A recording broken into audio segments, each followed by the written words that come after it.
Greetings, everyone. In this video, I will explain the tragedy of the Titan implosion. The company OceanGate is a company that deals with deep-sea exploration and having passengers pay to see sightings underwater, such as battlefields. And what I mean by battlefields, I mean like sunken ships underwater, sunken submarines, and the Titanic, and things like that.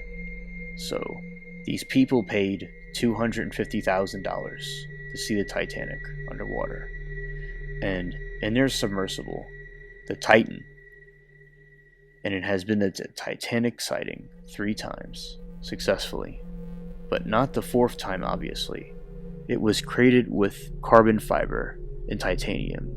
This design in general was frowned upon by the community, and the CEO, Stockton Rush, was consumed by arrogance to the point that he did not listen to warnings or wisdom. He, along with 5 other passengers, perished in the abyss, 1,600 feet from the Titanic wreckage. A French Navy vet, P.H. Nargelet, and 19-year-old Suleiman Dawood also perished. Suleiman Dawood was terrified and really was not thrilled and didn't want to go, but to please his father, Shahzada Dawood, he went on the doomed sub. Recently, another father and son came out, and their names are Jay Bloom and Sean Bloom, were the original father and son to go on this trip. They were peer pressured by Rush to go, and it was safe, and how he was very confident it would work, and the son, Sean, kept debating him, and Rush wouldn't budge, and he was just absolutely certain that this was going to work. And obviously, it didn't work. And he offered to take $100,000 when they wouldn't budge to go, and the original price is $250,000. But his son Sean felt a gut feeling of uneasiness, and they canceled the trip. The father listened to his son, they canceled it. The Dawoods replaced them and unfortunately perished on the voyage of doom. Rush came to see them in Vegas. The Sean and his father. And Rush was saying how he came on an airplane he created and was test flying, and how he flew in. And young Sean believed it to be a red flag that he would do it like that. In this next part, I will discuss what likely went wrong. It was clear, as James Cameron pointed out, that they were releasing the sandbags and going to the surface because there was a warning inside the sub and telling them that something was wrong and it was cracking.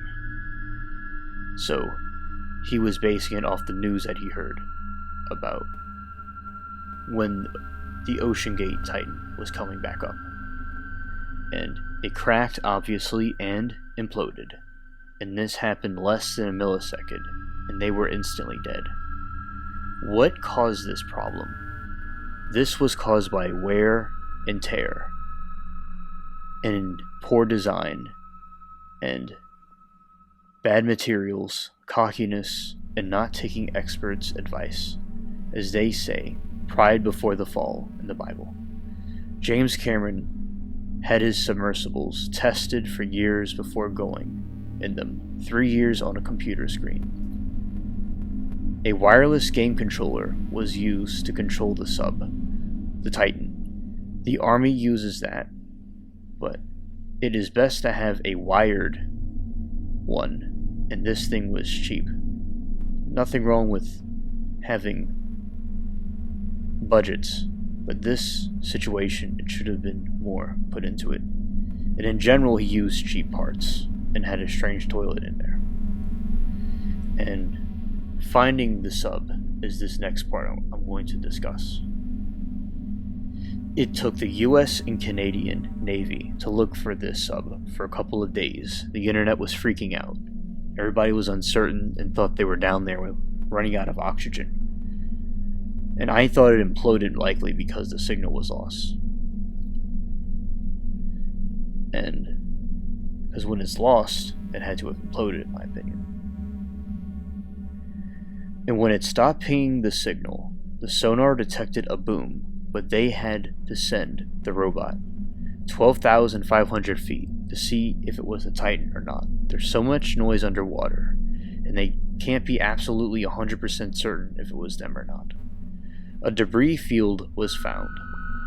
They found parts of the Titan scattered all over the ocean floor. There is nothing wrong with taking risks, but do it properly and trust your gut. Never let pride get the best of you. And listen to experts. Failure is the greatest teacher. I also feel that the Titanic gravesite should be respected. And as James Cameron pointed out, the parallels between the Titan and the Titanic is uncanny. The Captain Smith of the Titanic really strongly felt it was okay to go fast in an iceberg field. Now, in my opinion, the Titanic can handle a direct hit but not an indirect hit, and it was not piloted correctly in that situation.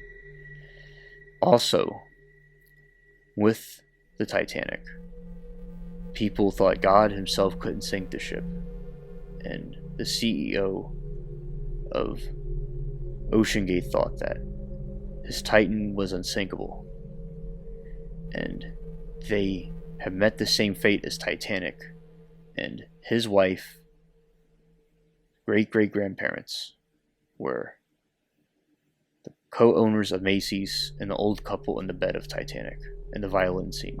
So there's eerie parallels between the two events.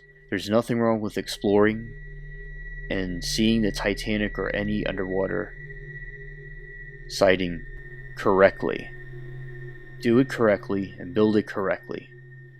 And you could have a great time and come back up and tell the tale. It doesn't matter if you have all the money in the world. If you have bad health or you die, you can't enjoy the money you have. So it's best to use wisdom, but it's also good that there are people that want to think different and innovate and have creative, good ideas and want to invent things. I like inventing things and trying out new experiences and pushing the human race forward. But if we do not do it properly, it's only going to set back putting the people forward. And those are my thoughts about the tragedy and explaining to you on what's going on here. Hope you enjoyed the video and have a great day.